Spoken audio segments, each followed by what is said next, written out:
அனைவருக்கும் வணக்கம். மீண்டும் சாய் நியூ அகாடமி வாயிலாக உங்களை சந்திப்பதில் மகிழ்ச்சி. இன்று நமது சாய் நியூ அகாடமியோட special Rajinikanth, super star Rajinikanth அவருடைய 50வது ஆண்டு.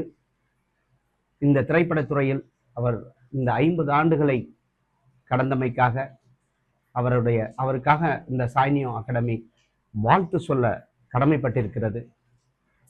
அவருடைய ரசிகனாக அவருடன் பயணித்த, கிட்டத்தட்ட 1975 பயணித்த நான் அவரை வாழ்த்துவதற்கு அனைத்து உரிமையும் எனக்கு இருக்கிறது. வையத்துள் வாழ்வாங்கு வாழ்பவன் வானுரையும் தெய்வத்தில் வைக்கப்படும். இந்த குரலும் ஒழுக்கம் விழுப்பம் தரலான் ஒருக்கம் உயிரினும் ஒம்பப்படும் அப்படின்ற ஒரு திருக்குறளுக்கு நிகரா வாழக்கூடிய திரு ரஜினிகாந்த் அவர்கள்.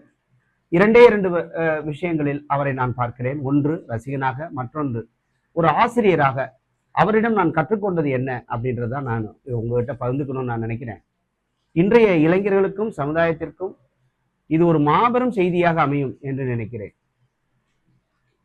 கிட்டத்தட்ட யாருடைய ஒரு முந்தைய சினிமாவில் எங்க அண்ணன் சொல்லுவாரு, இது எப்படி இவ்வளவு தூரம் ஒருத்தர் சிறப்படைஞ்சு வர முடியும் அப்படின்னு சொன்னப்ப என்னோட அண்ணன் ஒரு ஒப்பீடு ஒன்று சொன்னார்.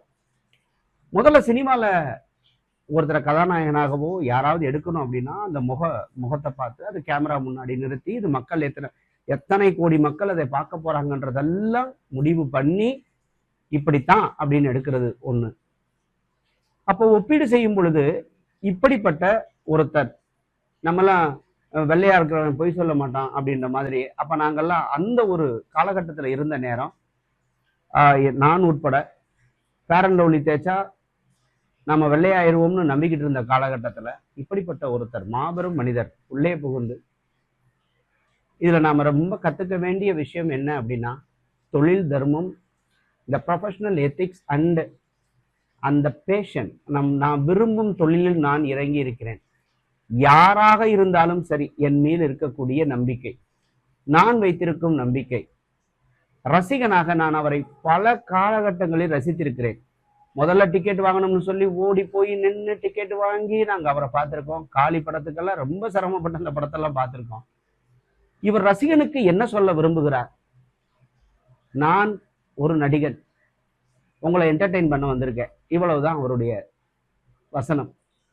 நீ வந்தே அந்த 2.5 மணி நேரம் என்னை நல்லா என்ஜாய் பண்ணிக்கோ, அப்புறம் உன்னோட வேலையை போய் பாரு, நல்லபடியாரு, நான் ஒரு என்டர்டெய்னர் அப்படின்றதான் அவர் சொன்னார். அடுத்த காலகட்டத்தில் மாறும்போது கொஞ்சம் கொஞ்சமா அவருடைய முன்னேற்றம் வரும்போது நான் பிரமிப்பா பார்த்தது, வெறும் 1975 83க்குள் கிட்டத்தட்ட 8 வருஷத்துக்குள்ள ராகவேந்திரான்ற ஒரு படத்தை நடிக்க முடியுமா அப்படின்னு சொல்லி நாங்க பிரமிச்சிருக்கேன். இன்னைக்கு வரைக்கும் எனக்கு அந்த பிரமிப்பு உண்டு.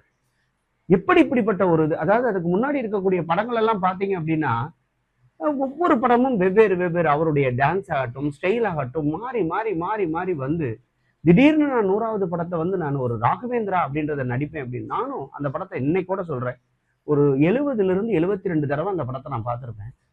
அந்த ஃபேஷியல் எக்ஸ்பிரஷன் இருக்கு பாத்தீங்களா, அது தெய்வமே குடிகொண்ட மாதிரி அவருடைய அந்த எக்ஸ்பிரஷன் இன்னைக்கும் அவரை அதுதான் கொண்டு செலுத்துகிறது. நான் ஒரு ரசிகனா இவ்வளவு தூரம் நான் ரசிச்சிருக்கேன் அப்படின்றத தாண்டி கிட்டத்தட்ட 171வது படம் கூலி வரைக்கும் நான் பார்க்கிறேன். அவருடைய அந்த பரிணாம வளர்ச்சின்னு சொல்லுவாங்க. ஒரு படத்தை நடிச்சிருப்பாரு, பாபான்னு நினைக்கிறேன். அந்த படத்துல நடிச்சுட்டு அந்த படம் ஃபிளாப் ஆயிடுச்சு. அப்ப அவர் சொன்னது, நான் குதிரை விழுந்தா எந்திருப்பேன், இது அவர் சொன்னது. திரும்பவும் நான் சொல்றேன், என்னுடைய ரசிகனாக நான் ரசித்த வார்த்தைகள். இது எந்த இடத்துல இவரை பத்தி தெரிஞ்சுக்கணும் அப்படின்னு ஒரு ரசிகனா நான் தெரிஞ்சுக்கிறேன் அப்படின்னா, நாம் அவரை பின்பற்றும் பொழுது நான் இந்த 2.5 மணி நேரம் உன்னை என்டர்டெயின்மெண்ட் பண்றதுக்கு மட்டும்தான் இருக்கேன். அதுல இருந்து அவர் மாறவே இல்லை இன்னைக்கு வரைக்கும். இதெல்லாம் அவருடைய ரசிகனாக நான் ரசித்தது. ஒரு ஆசிரியனாக அவரை நான் ரசித்தது என்ன அப்படின்னு பாத்தீங்கன்னா, முதலாக நான் சொல்ல வேண்டியது ஒழுக்கம். இவ்வளோ பெரிய இண்டஸ்ட்ரியில 50 வருடங்களாக எந்த விதமான கிசுகிசும் இல்லாம இவ்வளவு பெரிய விஷயத்தை சாதிச்ச ஒரு மனுஷன் வர முடியும்னா நாமெல்லாம் சர்வ சாதாரணம். அப்போ ஒரு காலகட்டத்துல இவரை அரசியலுக்குள் இழுப்பதற்காக எல்லா பிரம்மாஸ்திரத்தையும் பயன்படுத்துறாங்க. அப்போ அவரும் தன்னுடைய முதிர்ச்சியின் காரணமாகவோ அல்லது முதிர்ச்சி இன்மை காரணமாகவோ ஒரே ஒரு வசனம் பேசினாரு. அப்ப நாங்கெல்லாம் ஓடி போய் உட்காந்தோம், ரஜினிகாந்த் இத்தனை மணிக்கு பேசுறாரு அப்படின்னு.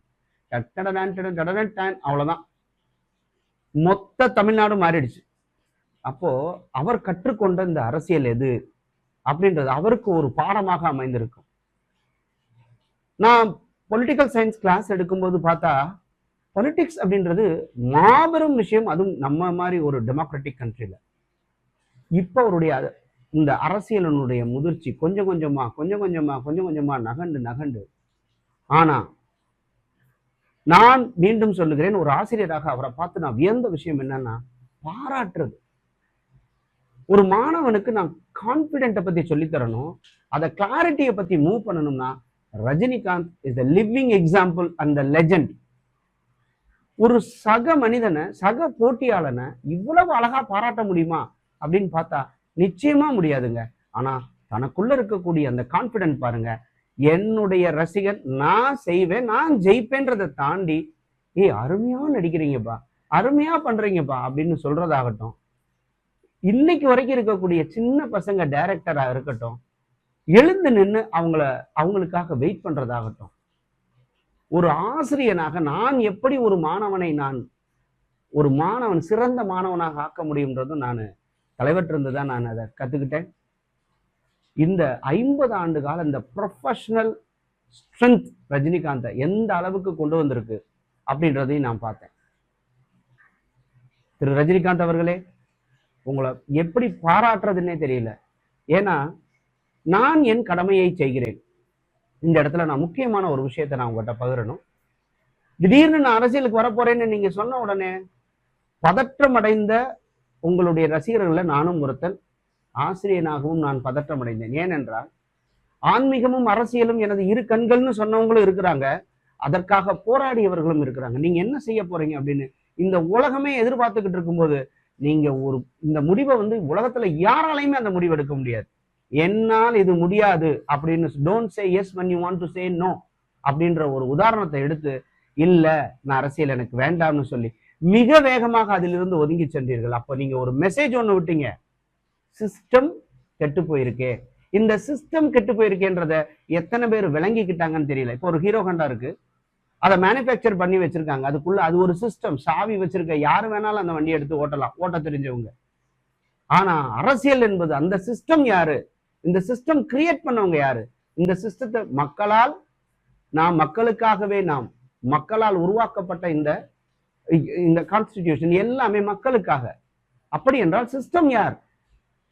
இதை அழகா ஒரு கொஸ்டின் மார்க் வச்சுட்டு போயிட்டீங்க. சிஸ்டம் சரியில்லை, என்னால் இதை என்ன செய்ய முடியும் அப்படின்னு சொல்லி இதுக்கு மேல நான் பண்ண முடியாது அப்படின்னு சொல்லிட்டு நீங்க ரொம்ப வேகமா அதுல இருந்து விலகிட்டீங்க. அப்ப நிறைய விமர்சனங்கள் வந்துச்சு. நான் உங்களுக்கு ஒரு உறுதி கொடுக்குறேன், இந்த தமிழக மக்களுக்காக வேண்டி நீங்க எதுவுமே செய்ய வேணாம், நீங்க பணம் தர வேணாம், எதுவும் பண்ண வேணாம் இந்த தமிழக மக்களுக்கு. ஆனால் நீங்க வாழ்ந்த இந்த வாழ்க்கை இருக்கு பாத்தீங்களா, இந்த ஒழுக்கம் இருக்கு பாத்தீங்களா, எந்த ஒரு தீய எண்ணங்கள் இல்லாம ஒரு தூய்மையான மனிதனாக, எப்படி ஒரு கிருஷ்ண பரமாத்மாவுக்கு பக்கத்திலே நிற்கக்கூடிய அர்ஜுனனாக, ஒரு ராமனாக உலாவ வந்து விட்டு எவ்வளவு அழகா இதுல இருந்து நீங்க நகர்ந்தீங்க. எனது கடமை இது, இதை நான் செய்யறேன்.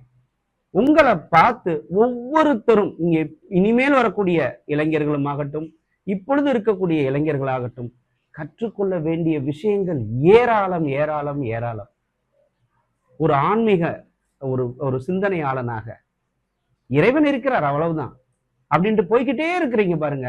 அதுவும் அதை எம்பசைஸ் பண்ணாம, அதை நிறைய பேத்துக்கு செலுத்தாம நீங்கள் ஒரு வாழும் ஞானி அப்படின்றதுல எந்த விதமான டவுட்டும் இல்லை. இந்த 50 ஆண்டு கால உங்களுடைய சாதனையை சாய் நியோ அகாடமியினுடைய ஃபவுண்டராக உங்களை வாழ்த்துவதற்கு எனக்கு வயதில்லை.